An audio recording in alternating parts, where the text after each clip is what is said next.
School Board of Education meeting for Milton, Monday, January 9th.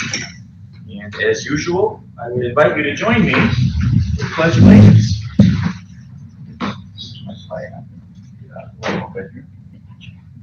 I pledge allegiance to the flag of the United States of America and to the republic for which it stands, one nation, under God, indivisible, with liberty and justice for all.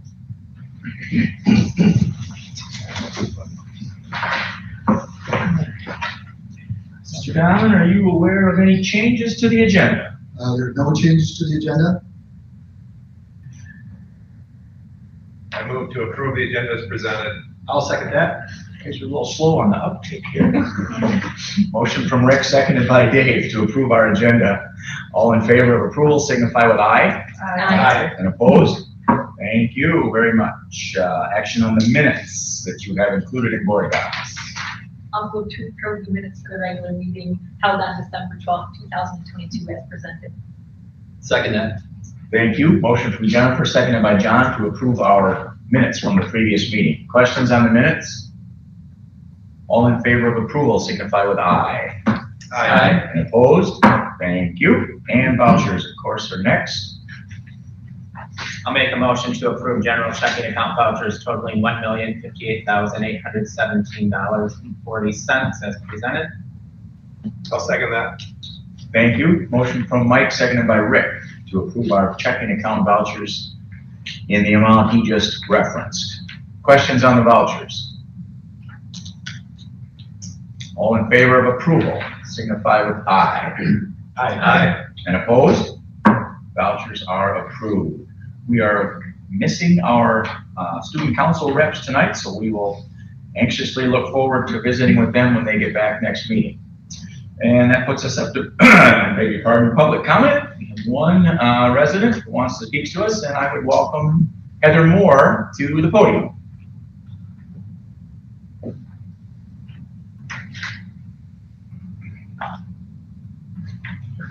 Hello everybody, Happy New Year.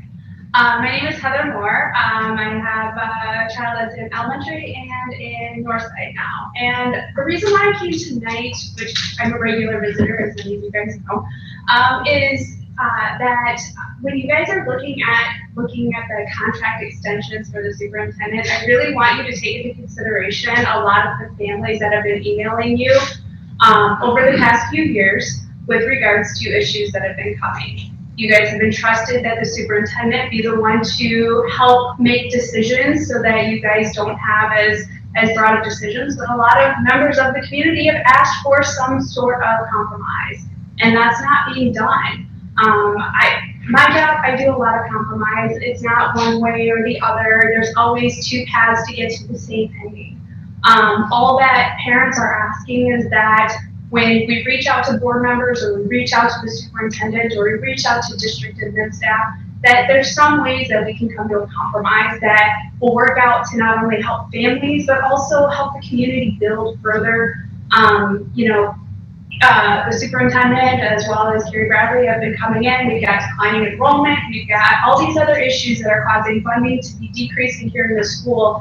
But when parents don't trust the board and they don't trust the district, you're going to have that happen. So I really encourage you guys to take this as a step as looking at ways that the community can feel more involved and more heard by not only the board, but also by the superintendent without, feeling that we're constantly at a struggle when compromises can be made all the way around. So that's what I have. Thank you. Okay, thank you. All right, we only had the one public comment, as I mentioned, so we will move beyond on our agenda. And 2 is the superintendent update, Red Hawk highlights, Rich. Yeah, a couple things that I want to highlight. As always, we have some wonderful things occurring across our school district that we want to make sure folks are aware of and alert to. First, at 2 of our schools, both at Milton Middle School and at Milton East, both of those schools were received national recognition from Johnston's for their yearbook compilation. At the middle school, it's the yearbook club, and at Milton East, it's the parents group that oversee that work, but both schools groups, yearbooks received a bronze level recognition from Jostens. So congratulations to our students and parent volunteers who put in a lot of effort and time to prepare those annual publications. One event that's coming up at Milton High School is the annual Rock the Rock competition coming up on January 21st. It's an all-day event with talented show choirs from schools across, not only across Wisconsin, but from across the Midwest. Milton High School choirs, both correlation and octave above, will be performing but not competing in the event. And we'll have more information coming up on the district's website and the Red Hawk Review newsletter and social media for the schedule and ticket information. So it's a great event. There's always a large turnout and encourage interested community members to attend. And then the last thing on the Red Hawk highlights for today is that one of our elementary school classes went viral on social media. Milton West teacher, Mr. Terry's first grade class was recorded singing the song Don't Give Up on Me by singer-songwriter Andy Grammer. And it was posted on social media, and it really took off on social media. I don't know if board members have had a chance to see that or not, but it was viewed, the video was viewed over 1,500 times across the globe, including by Andy Grammer, the singer-songwriter that recorded that song. So it's a great example of positive classroom culture created for our students by our teachers and other educators across our district. Great work by that first grade class and Mr. Terry. And if you haven't seen that, it's available on the district's Facebook or YouTube pages or on Andy Grammer's page on Instagram or Facebook. So congratulations to that group. Excellent. Any other questions for Rich? Okay, and we will jump down to 3 committee meetings. The only one we had recently was our finance committee about a week ago, and Mr. Hoffman can guide us through what happened during that. Thanks, Joe. The Finance Committee met last Wednesday, January 4th, to discuss budget planning. Like many of our past meetings, the discussion centered around the increasing difference between district expenditures and revenues. As we know, we are all living in an inflationary period of time where expenses continue to increase. In addition, the state legislature's biennial budget has included no per pupil increase for the past 2 years, which is part of the state aid calculation, thus eroding our revenue base. Finally, we know that one-time money has recently been used to balance the budget, but one-time money is never a solution for long-term financial issues. Carrie will go into greater detail on these points during her presentation. Consequently, in order to close the gap between expenditures and revenues and to operate within a balanced budget in the future, one of 2 things will have to happen. 1, lowering expenses, which will ultimately result in a cut to programs that will inevitably have a negative impact on students. And as Carrie's presentation will point out, we are a low spending district. The problems we're facing aren't due to foolish spending or mismanagement of funds. Our other option is to increase revenues. The only authority this board has in order to do that is to propose and vote for a referendum, which if passed by the board, will go to a vote of the citizens of this community. Carrie will review for us and those in attendance the 2 types of referendums, recurring and non-recurring, and how each of those work. I want to emphasize to the board that no vote on this issue is being taken tonight. This evening's meeting is for information, further clarification, and discussion. The Finance Committee meets again on Wednesday, January 11th, and will in all likelihood be bringing a recommendation to the entire board at our next regular meeting on January 23rd. And without further delay, I will turn things over to Carrie Bradley, the district's Director of Business Services. Thanks, Mike. Thanks, Carrie. So tonight we're going to talk about some of the things that I've been talking about for the last year and a half. We're also going to review information that the committee looked at, and then also talk about a potential future course of action. So if you go to the next slide, please. When we're talking about our budget, we are talking about revenues and we are talking about revenue limits. And the reminder that 83% of our general fund budget or our operational budget is controlled by state-imposed revenue caps known as revenue limits. So when Mr. Hoffman is referring to 0 increases, those are increases in our revenue per pupil in the revenue limit. And then also, we have talked about really how they have not kept pace with inflation as well. And then the point there is that the last 2 years have resulted in a reduction of our base revenue. But if you bear with me, I kind of want to go back to 1995, 96, and I will try and stay on task and not reminisce too much about the good old days. But we need to remember that in 95, 96, okay, revenue limits were put in place, and a couple of years before, but we're starting with 95, 96. Remember when revenue limits were put in place? They were put in place based on how much the district was spending at that point in time. And beginning in 95, 96, they increased by $200 and then went up for inflation. And if you look at the graph, you can see for 13 years that per member addition that we got as an inflationary increase, increased basically for 13 years. And then we hit on some hard economic times and hard state budget times. And so that was reduced to 200 in 9, 10, and 10, 11 that you can see. And then the following year, the base revenue of all districts was decreased by 5.5%, which is about $528. At that time, something was put in place to help districts adjust for that. But those adjustments have taken place, and now we're continuing to look at the inflationary pressures. So then in 12-13, it went up slightly, and then slightly again the following 2 years. Then in 15-16, it went back down to 0, and stayed that way for 4 years. Now in December of 2017, the state charged the Blue Ribbon Commission with looking at school financing. And one of the things that came out of the Blue Ribbon Commission was that there is a need to increase that per pupil, or I say per FTE amount for the adjustment, per pupil adjustment. And so the following state budget, it was increased to $179, or $175 and $179. And then in the last 2 budget years, it went back down to 0.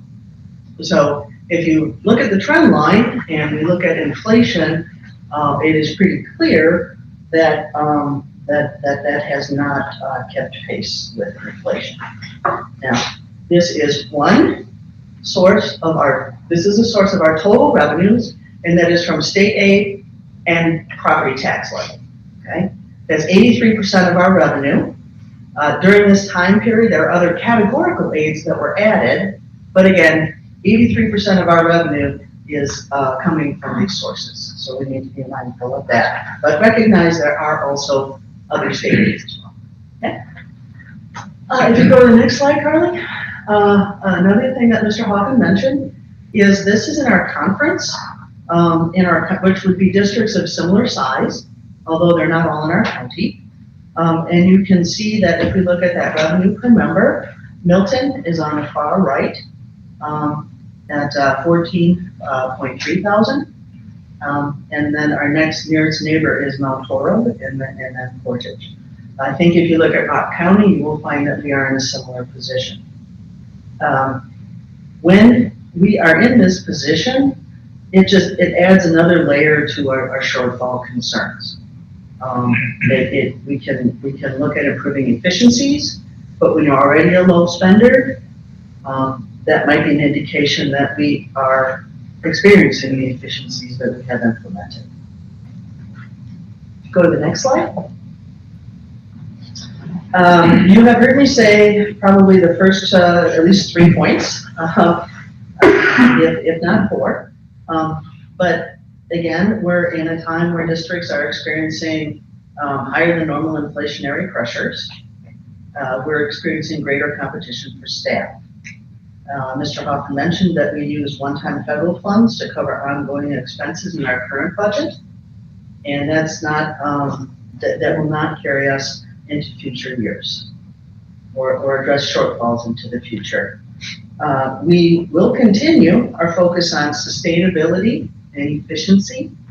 And we have worked since I can't speak to people before me, right? We enjoy the benefits of those that worked before us, but since I have been here, we have worked on making decisions around efficiency and then also focusing on sustainability. And so several of the things that we have worked on are geared toward that.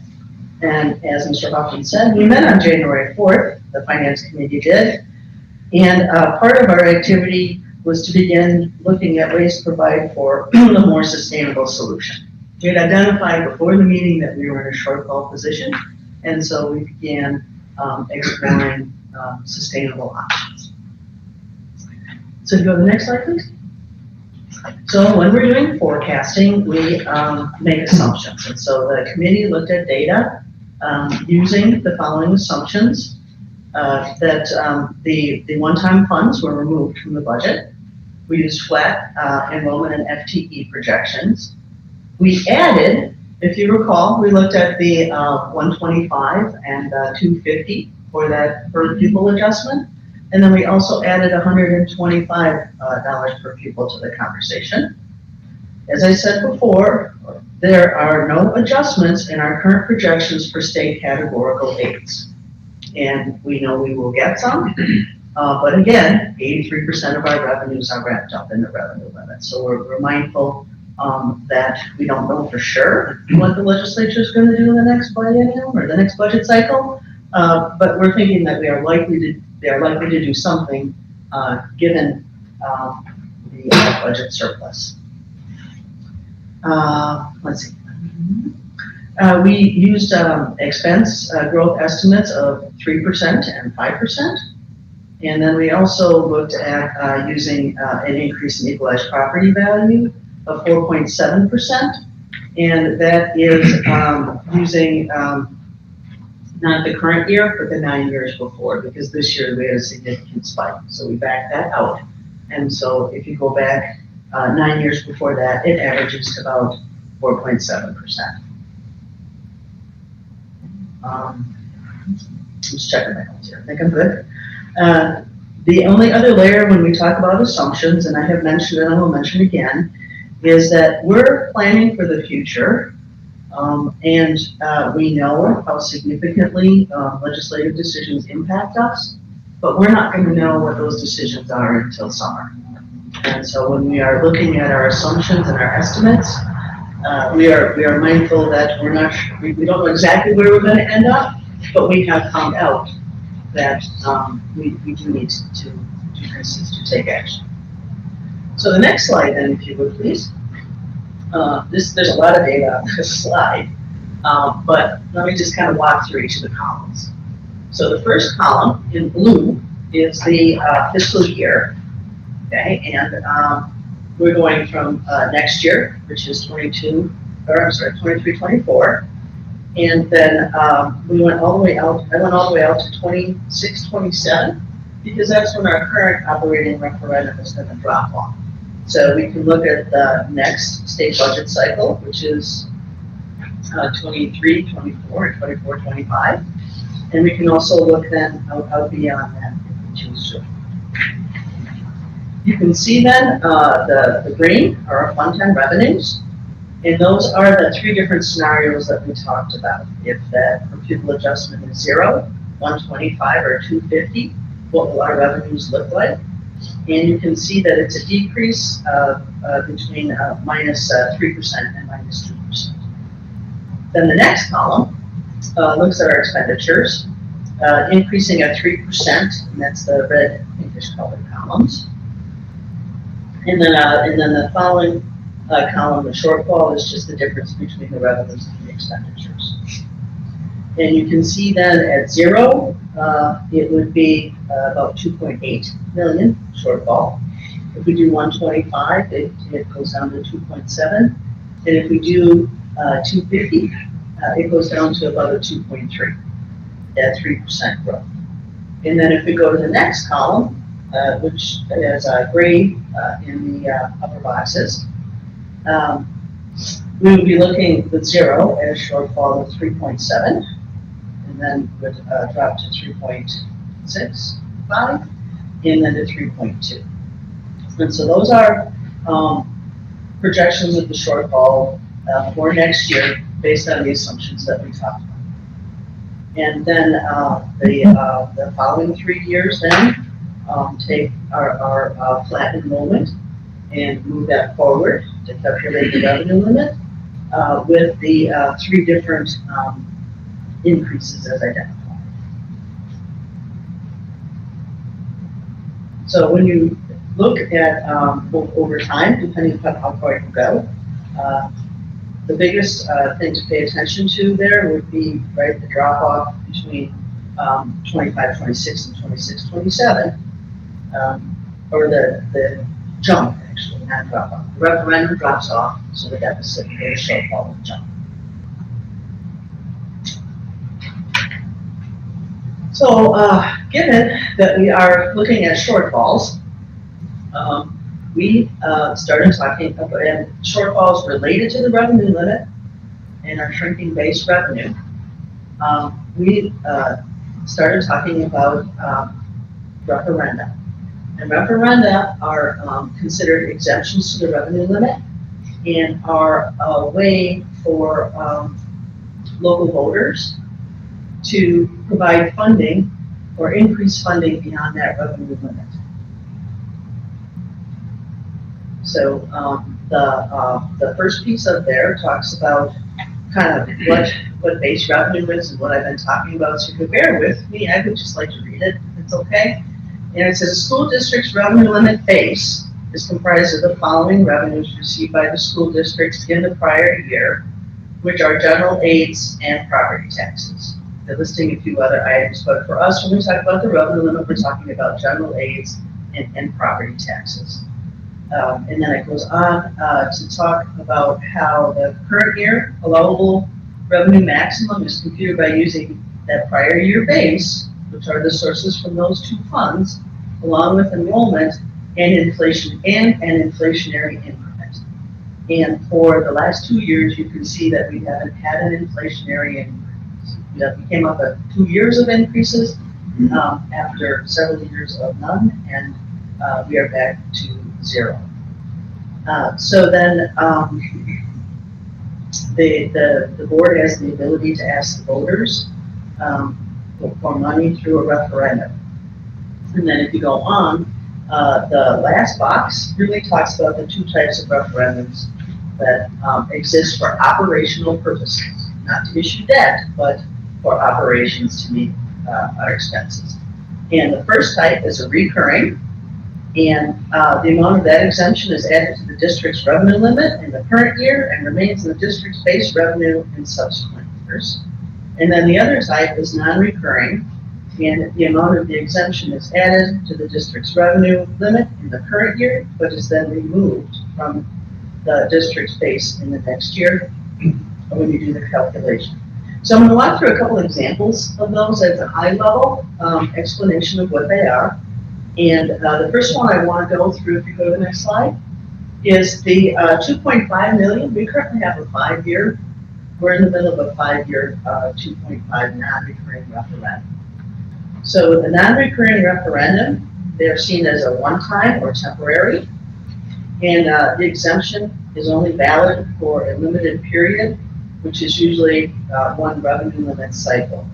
So essentially, it's annual levy authority that will sunset. So every year you have levy authority, and there's usually a timeline. So in this situation, it is 5 years before it sunsets.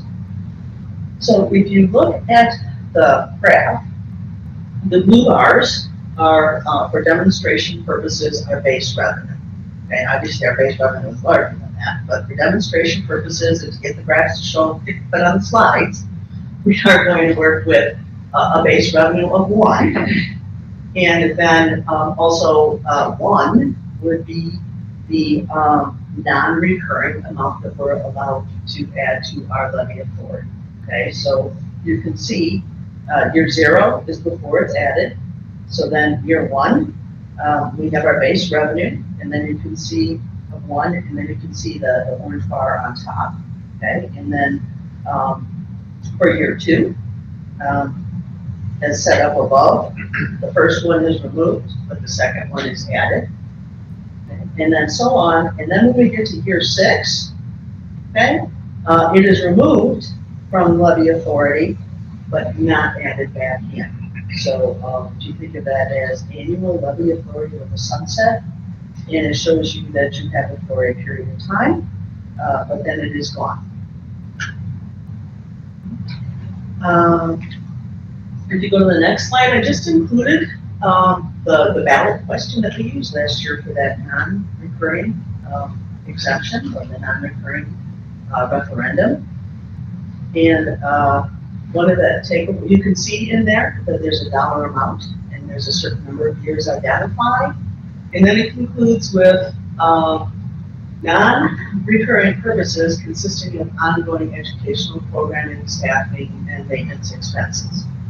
And so there's kind of a disconnect between non-recurring purposes and ongoing purposes.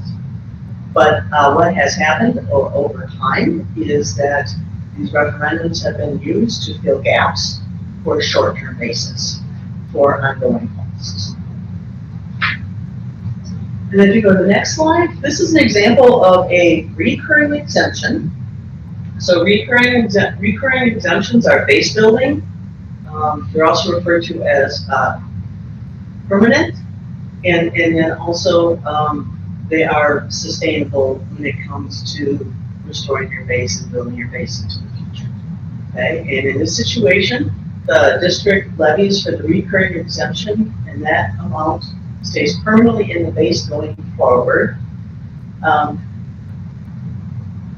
And so another way to think of that, as we said, one was annual. Okay, in this situation, the recurring is levy authority that is added to the base and ongoing. So in my example, then you have year 0, which is the blue bar, okay? And then if you do it for a single year or a one-time increase, you can see that we went from 1, and then we added 1 to get to 2 in year 1, and then you can see that it stays at 2 into the future and becomes part of the base.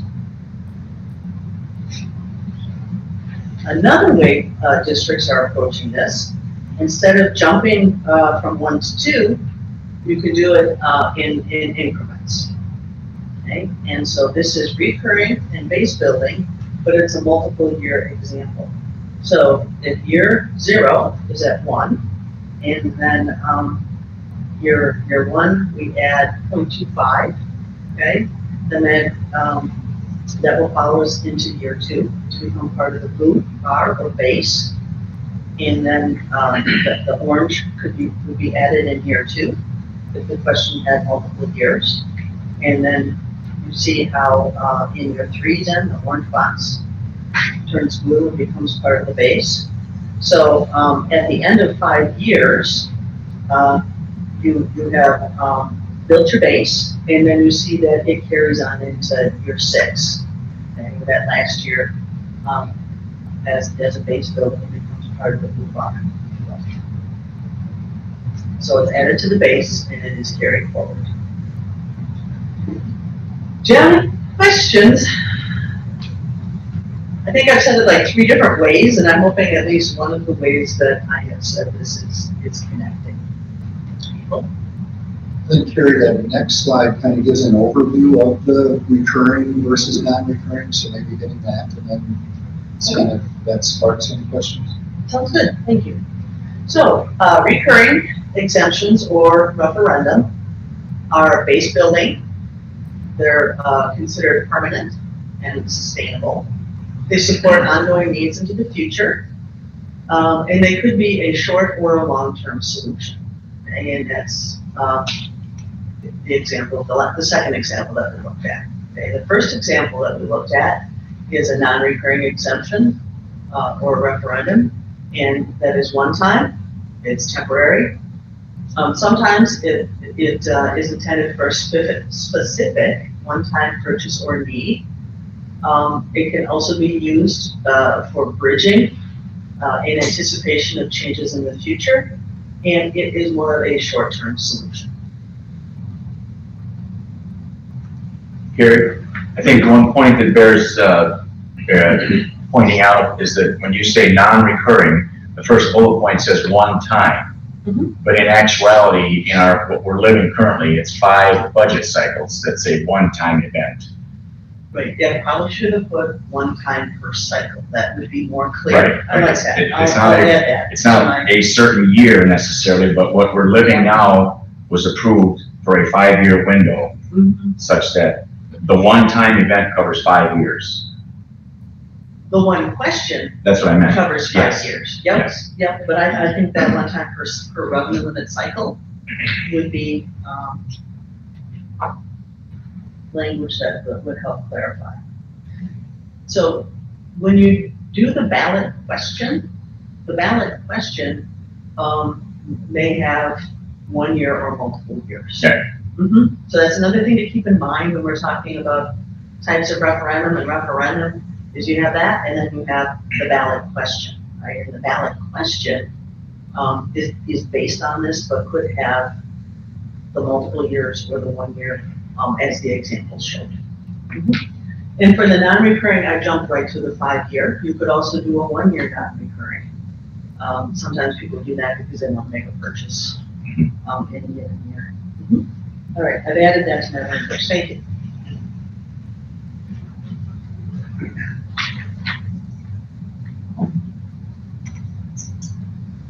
Okay, if you're ready, the other thing that the committee and the board is mindful of is the property tax impact. So we've identified shortfalls. We've looked at revenue limit exemptions to address that shortfall. The other point is to look at the property tax impact. So this slide you have probably seen before in another way, shape, or form, but it's back again. The takeaway here, this is our current year levy, and we need to be mindful that the school district levies for 3 purposes. Okay, the first is to the general fund, and that's the 14 million, and that is typically for operations, or a general fund is our operational fund. The board also levies for referendum approved debt, which is paid for out of the debt service fund. And then finally, we have community programs, which are offered to all residents of our community, and those are funded through the community service fund. So the Board of Education then levied this year $21,867,887, right? We're almost 22 million if I round up, okay? And then our property value is about 2.7 billion. So typically when we talk about our levy, we talk about it in 2 ways. We talk about total dollars levied, and then we also talk about mill rate, which is the last box, right? And then the mill rate is driven by the total dollars levied and the property value, and I will touch on that again. So if you go to the next slide, the Board of Education determines the total dollars that are going to be levied. And then the next step, once those total dollars are identified, is to ask each of our 9 municipalities to collect their share of our total tax levy. And so we need to be mindful that what we do as a district is done based on equalized value, and that equalized value then is what determines the municipality's share of the district levy. So the first one on the list, which is probably too small for you guys to see it, but is the town of Kashkanan, and they have an equalized value of about 32.3 million. They make up almost 1.2% of the district. And so the total levy of the 21.9, right, times their portion means that the town of Kashkanan Municipal Clerk helped us collect or distributed the $261,768 from the individuals that live in the town of Kashkanan. And we just need to be aware that when that $262,000 is divvied, municipalities do that based on assessed value. So there are several layers before you get to individuals' tax bills. So the point of that slide then is really talking about how we determine each municipality's share. When you look at the list, you can see the city of Janesville is the largest, followed by the city of Milton, and then town of Harmony, and then town of Milton. Those are our largest. Those percentages change from year to year. So that's also another layer that will impact individuals' tax bills. So what we talk about is the district level rather than an individual's property tax bill. If you go to the next slide. The measure that we frequently talk about is mill rate. So the mill rate is a calculation by taking the total levy of the 21.9 million divided by the 2.7 billion in equalized property value times 1,000 to get that mill rate of $8.11. Okay? And so I have on there important notes. This is not the rate applied to an individual's tax bill, and that municipalities use assessed value to distribute that tax levy. So again, you're mindful of the impact on individuals, but yet decisions are made as a district and how it's going to impact district-wide, not an individual municipality. So the next slide then is a history of the district's mill rate. I'm going back 10 years. And again, that mill rate is the rate per $1,000 of equalized property value. And you can see that there have been ups and downs with a range between $7.81 to $9.26. And our average is around $8.61. You can also see that the last 3 years, excuse me, the mill rate has gone down. So even if total dollars levy goes up, the mill rate has gone down.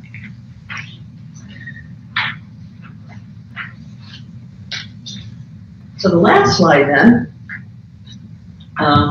really is about the decisions that are ahead of us and ahead of the board.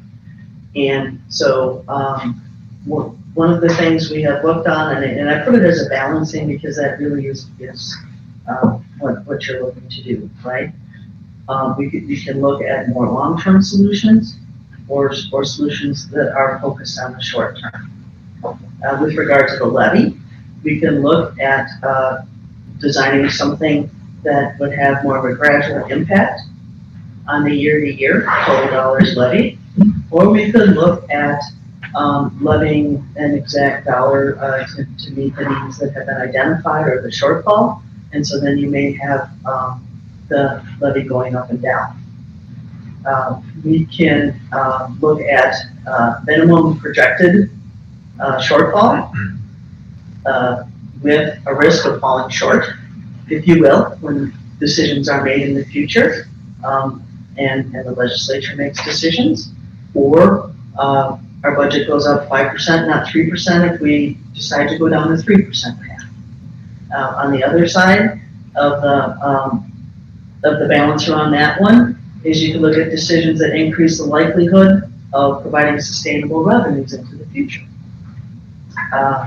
And then the last thing really is we have been talking about maintaining and sustaining programs, and we haven't been talking about enhancing programs, but that is also a consideration as well.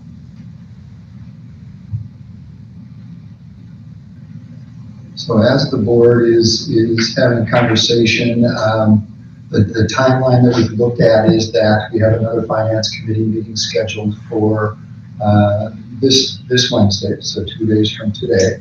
And then at our next school board meeting, 2 weeks from today, on January 23rd, the board would need to make a decision if there is a desire to move forward with an operating referendum this April of 2023, then that decision would need to be made not just on moving forward, but what that ballot question would look like by that board meeting on January 23rd.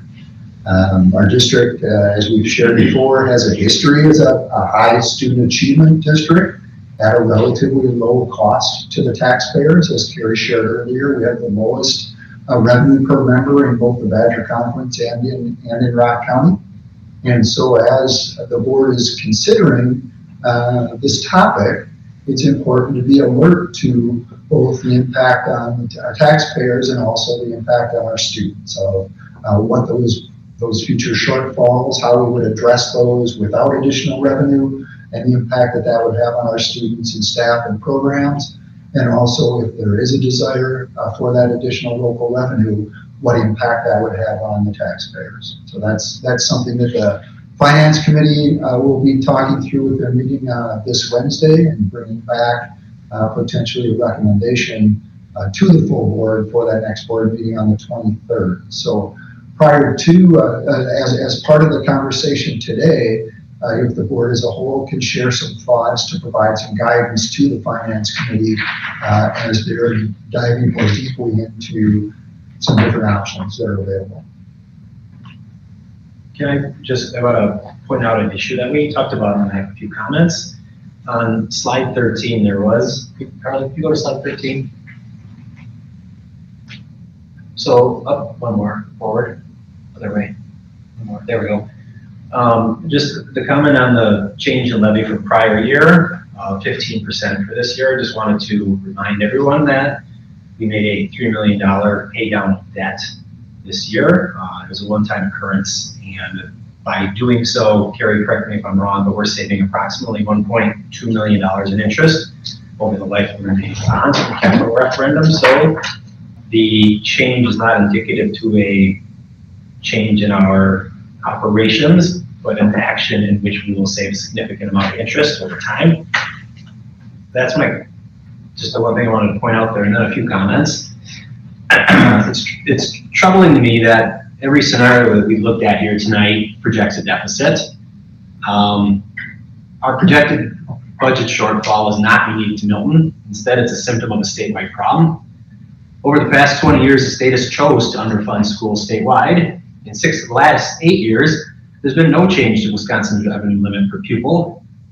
During that same time, we've experienced significant inflation in the cost of healthcare, cost of utilities, and the cost of general expenses that are just simply required to operate the district.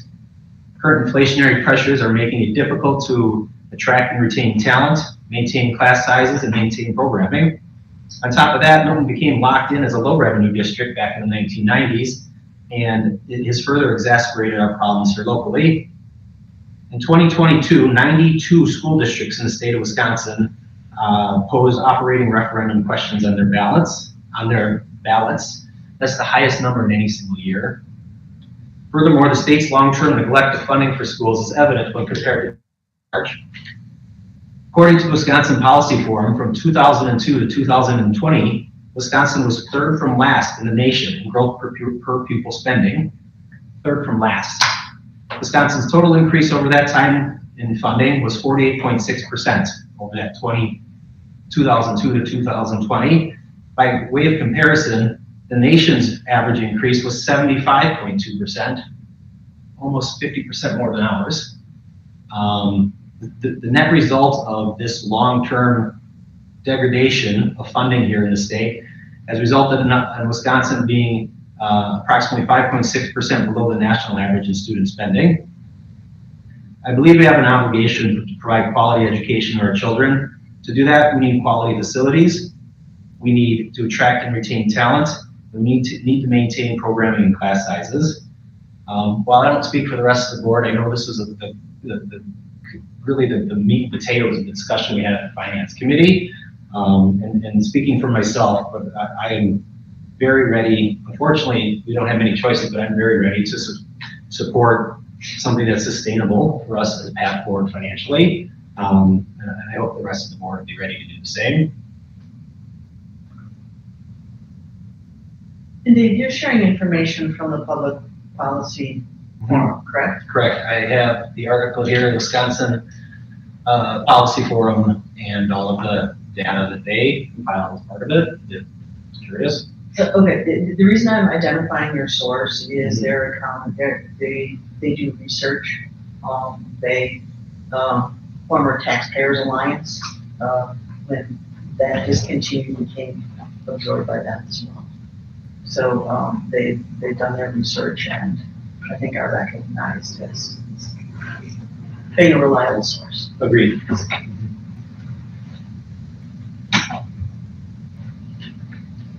Anyone else with thoughts to sort of guide the Finance Committee, who we mentioned will be meeting on Wednesday, and we'll start diving into and asking Carrie and Rich for numbers that would be supportive of solutions. I just had one question. I agree with everything Dave said, so I don't need to repeat all that, but Rich, I just have a question about what if we didn't do anything and we didn't bring a referendum forward? We know that that would have all kinds of negative impacts on our students and the district. Could you just maybe talk a little bit about that? Yeah, I can share a little bit about that. Carly, I'm gonna have you go back to slide number, I think it's number 6. It was the one with the projected shortfalls. Yeah, and I'll speak a little bit to the information that's on that slide. Before I do that, I had shared earlier that April of 2023 is the next available time for school districts across the state to bring an operating referendum to their voters. Following that, the next available time would be April of 2024, so it would be a year after that, and then the next time following that would be November of 2024. So those are some different options for times, because part of the board's discussion is, do we bring something, and if so, when is the best time to do that?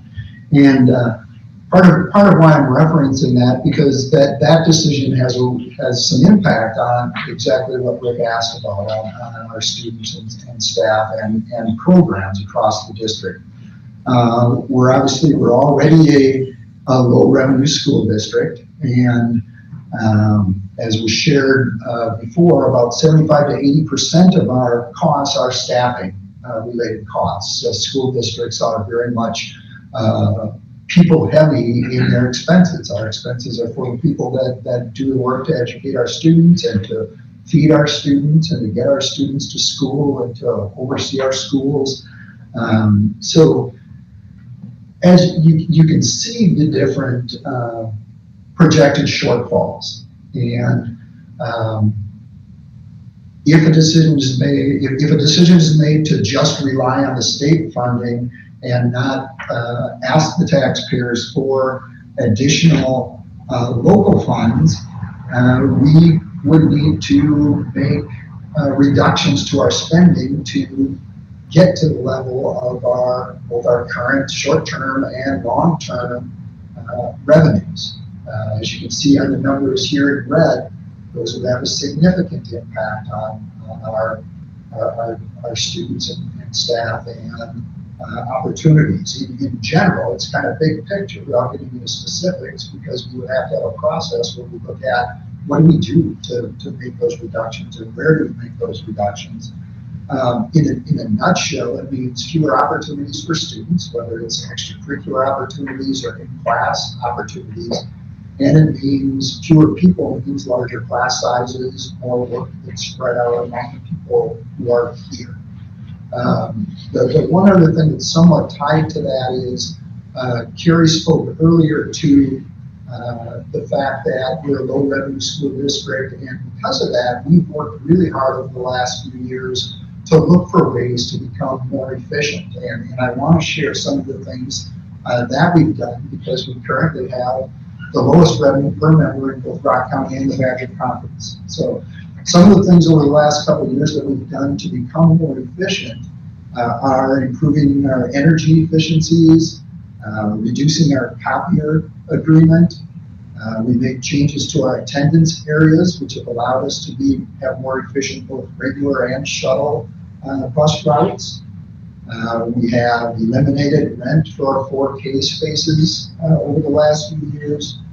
We've decreased our computer lease payments for student and staff computers. We work to align our staffing needs to enrollment as we've had enrollment changes.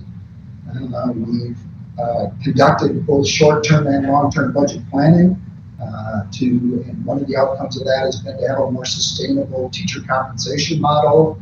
Another is to evaluate the need to fill all openings across all employee groups. For the last year and a half or so, anytime we have an employee leave the district, we do a review of that person's job and make a decision on if we need to advertise and fill that position, or if there are more efficient ways that we can address that need.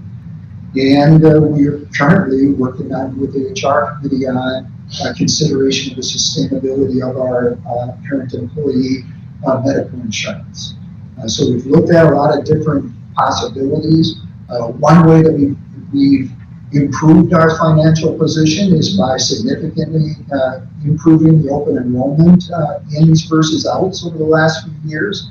And that not only shows the appeal of our school district and people's desire to be part of our school district, but also has a financial impact, a significant financial impact on our district. So all of those things are important because a lot of that is kind of as we look at our overall budget, we've worked hard over the last few years to look for kind of any low-hanging fruit or even some middle-hanging fruit as far as being efficient. So our ability to say we'll just get tighter is always there. We can make $2.5 million in budget cuts for next year, but what we can't do is we can't do that without having a significant impact on the experiences that our students are going to have within our classrooms and in extracurricular activities.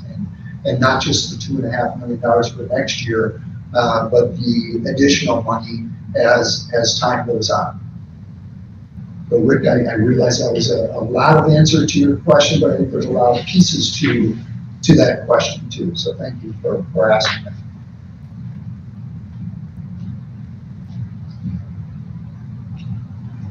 All right, does anyone else have thoughts? Otherwise, we would certainly like to thank Carrie and the people that helped her and Rich. We can't make good decisions without the information that you provided. So we're very, very appreciative of the detail and helping us think about the what ifs, which is basically that's what our job is. So I want to show one more thing. It might lead to your comment, Mike, and it might get other board members thinking about some other things. As the finance committee puts together a recommendation for the board, and I think that David shared some information and there's some ability to read into what he's saying and really agree with Dave.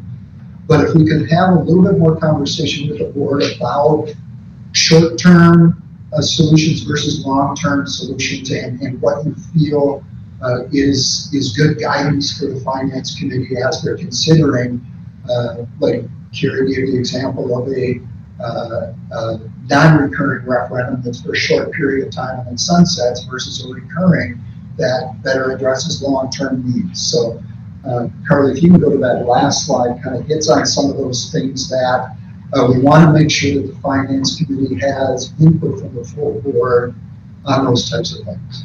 And I don't know if that leads to what you were going to share, Mike, or not, but. Yeah, it really does. I was going to just say, if you look at slide 12, when you were talking about comparing recurring to non-recurring, I think it's really important to understand that recurring is base building. So it builds your base, whereas non-recurring does not. And one of the reasons we're in the situation we are now is because there has been no per pupil addition. The base hasn't built over the past few years. And the aid formula starts with the previous year's base, and that's really important to understand.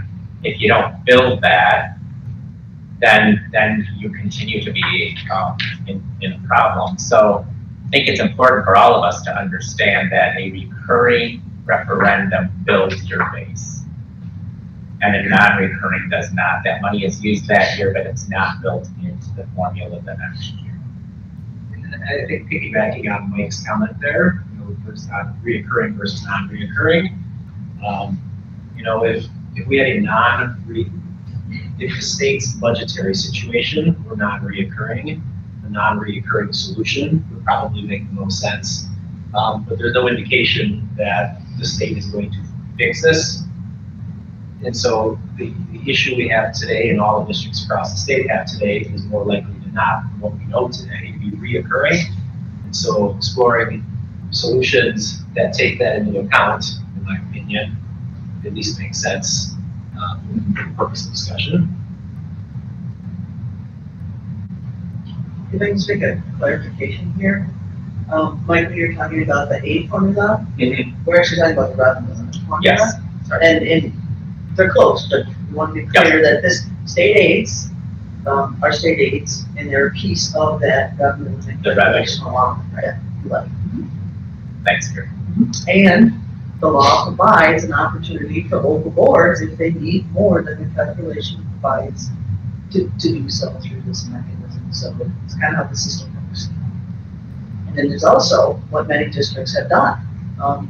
In November, as well as last April, a lot of districts have taken it into their own hands.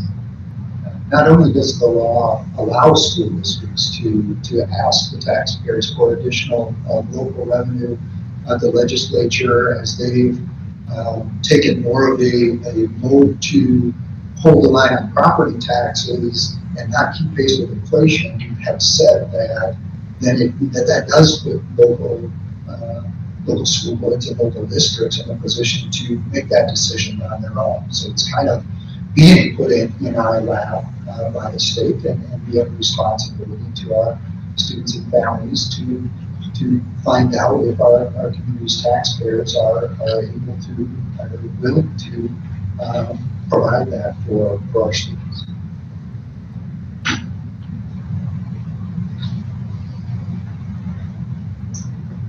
Anyone else? Otherwise, we will bring back what the Finance Committee digests on Wednesday. Very good. Well, I'll reiterate my thanks to Carrie and all the folks that generated the data, because that's obviously what we need to look at solutions. All righty, we will move on the agenda. And next up is new business. Letter A is a drawing of lots for ballot order for spring election. That is coming up on April 4th. The period to announce or declare someone's candidacy has come and went, that's a terrible English term. It has passed.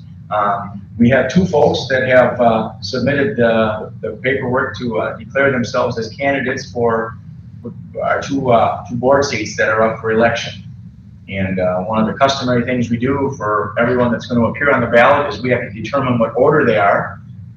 An order for two is going to be a very succinct process. We've done it with bigger numbers in the past, obviously, but that's handled by our administrative assistant, Carly, and Rich is going to assist her. We have a little fancy tin there with Red Hawks on it that both names of our candidates, Tracy Hanna and Ed Snow, are in the tin. We're going to ask an administrator, and at random, Mr. Billhorn is rising, if he'd come up as an uninterested party. I might be very. As Mr. Martin shared, that we have two candidates for two positions. A neighboring district has 15 candidates for I believe 3 positions. So there are districts that have a different model. They'll be drawing a lot of names out of there. And I do want to thank Carly for the fancy tin that he put together. So in here we have the names of both of the candidates. And to make this easiest, the first name that Jeremy pulls out will be the first one listed on the ballot.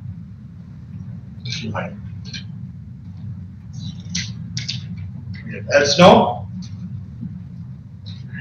Second is Tracy Hand.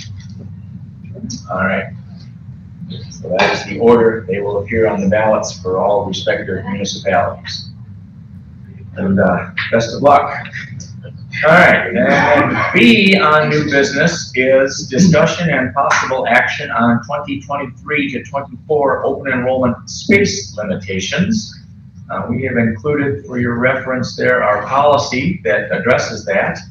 Rich, do you want to speak a little to why we look at this on a yearly basis? Yeah, we are required by statute to approve any limitations that we're going to put on open enrollment space. Our policy is that as long as we have space, in general, our policy is that as long as we have space, we will enroll students, and the policy describes both some definitions at the start of the policy. The decision criteria is laid out for non-resident applications for open enrollment in that second section of the policy. It has included both reapplication procedures, and then there are also alternative procedures, and the description of that annual review and application of any emergency orders. So it follows state statute that's listed at the bottom of that policy, and we aren't recommending any changes to the policy at this time. So unless the board is interested in changes, it is just a matter of approving the policy that is listed, and there is a sample motion that's listed there. If there's a motion to not set any space limitations, is the recommended, which would match our policy. I will make a motion to not set space limitations for the 2023-2024 open enrollment on any building, level, or program. Second. Thank you. Motion from Dave, seconded by Shelley, to not set our space limitations relative to open enrollment, as you just heard. Are there any questions on the motion? All in favor of approval, signify with aye. Aye. And opposed? Thank you, that clearly passes. Joe, one quick thing on that topic. Yep. In the past, we had brought open enrollment applications, alternate applications during the school year to the board.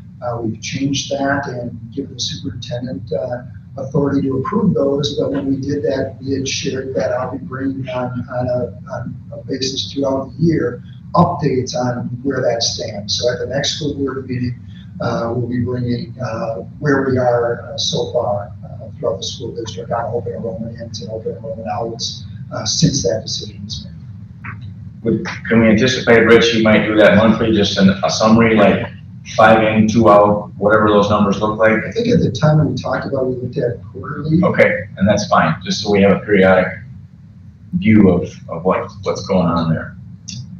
All right, very good.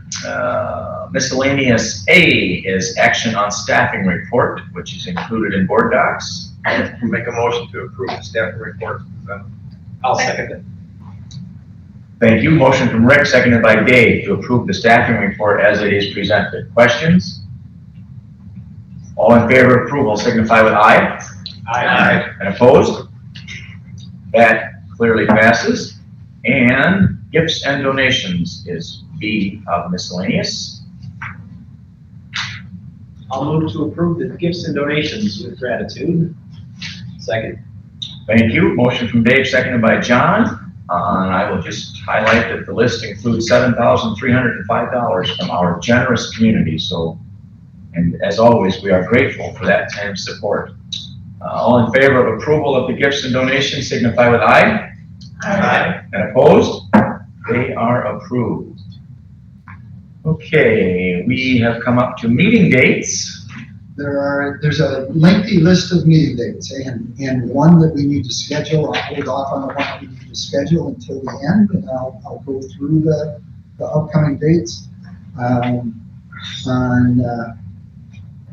Wednesday, January 11th, we have a finance committee meeting. that is at noon here at district office in the first floor conference room. So that's January 11th, Finance Committee.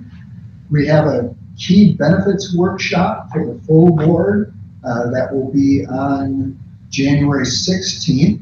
That will be also in the first floor conference room, and that will be at 6:30 that evening. It's a key benefits workshop.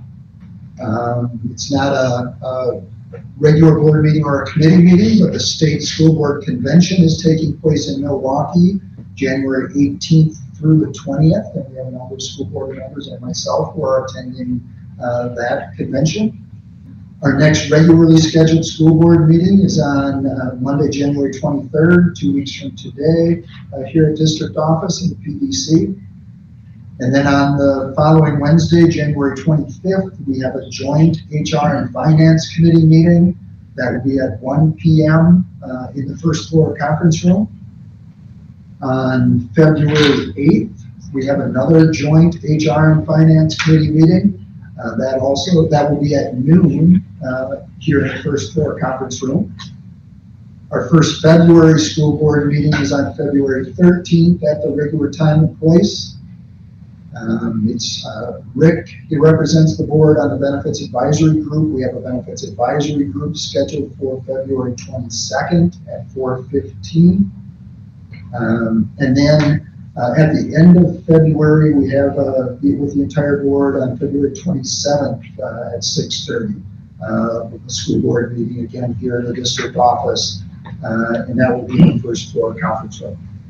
And then the one that needs to be scheduled is a HR committee meeting. So HR committee members, we would like to get a meeting in January. We're looking at Wednesdays typically have been working best for HR committee. So we are looking, the first choice would be on Wednesday, January 18th. If there is a time at any time during the day. And We'll be at convention for that. oh, we will be at the convention for that one. That's right. An alternate would be on January 25th. And the time concern with January 25th would be, we have a benefits advisory group at 4:15 on that day, and we'd like to have the HR committee meeting prior to that benefits advisory group meeting. Did you say January 25th? Yeah, but we have the HR finance as well. And Rich, if we can tag on that that HR and finance meeting with the entire board, if we can tag on a couple of agenda items on that before we go to the benefits advisory group at 4:15 would be. Would that tag on need to be for the HR and finance committee, or do we need to have a separate HR committee meeting either before or after the other meeting? We could do before. So like noon? Is an hour enough time, or Yeah, can an hour it be will shorter work. than an hour? An hour will be enough time. John or Jennifer? That works for me. Noon? So noon on The 25th. the 25th? Okay. We have one other committee meeting that's coming up that I didn't have on my list, and there's a curriculum committee meeting that's scheduled for January 12th at 11 a.m. So curriculum committee, January 12th at 11 a.m. So the month of January, a lot, into February, a lot going on. So then back to the 25th, just to clarify that the HR committee is meeting from noon to 1, Yes. and then it's a joint committee, finance and HR from 1 to 3-ish, I think we scheduled an hour and a half 1 to 2:30. on that, or was it 2 hours? I think we did like 2 hours to be 2 safe. hours. Okay. 1 to 3 for the joint meeting. Thank you. And the bank meeting's on the 25th? That is correct, at 4:15. Yeah, okay, all right. All right, everyone clear on our upcoming meetings? There are lots of them. Okay, we have a closed session, executive session, I should say, scheduled for this evening, and potentially would be reconvening afterwards if you are interested. I will read disclaimer here for why we're going into executive session and would entertain a motion at the end of that. Bear with me, it is a bit lengthy. There are a few topics that this is an umbrella over, so I would look for a motion to go into executive session pursuant to state statutes 19.85 sub 1, C and F, and state statute 1982 sub 1, to consider financial, medical, social, or personal histories or disciplinary data of specific persons, preliminary consideration of specific personnel problems for the investigation of charges against specific persons, except where paragraph B applies, which, if discussed in public, would be likely to have a substantial adverse effect upon the reputation of any person referred to in such histories or data, or involved in such problems or investigations, specifically for discussion and potential action regarding a student expulsion order and enrollment, considering employment, promotion, compensation, or performance evaluation data of any public employee over which the governmental body has jurisdiction or exercises responsibility. And I'm pretty sure that's the longest one of those I've ever read. So moved. Second. Motion from Rick, seconded by Dave. Roll call. Dave? Yes. John? Yes. Mike? Yes. Rick? Yes. Joe is yes. Jen? Yes. And Shelley? Yes. 7-0. We are in executive session. Thank you folks for attending.